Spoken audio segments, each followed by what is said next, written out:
In this video, I'm going to show you how to set Snapchat notifications not show names. That is quite simple and easy to do, so let's begin. And first, open up your settings and scroll down for a bit, and here you have to sure that Face ID or passcode enabled on your device.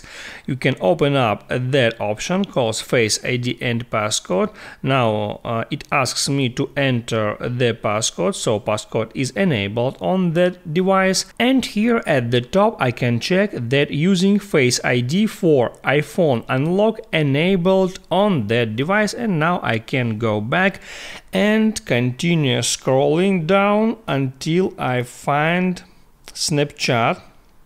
I have to find Snapchat and enter it.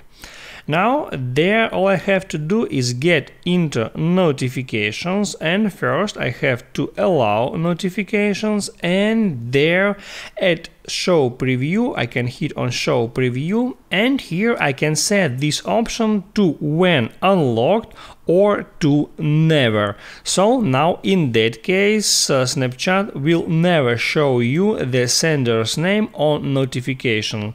In that case it will show the name of sender just when unlocked. When your device is locked, the sender name will be hidden. If this video helped you out, don't forget to like and subscribe.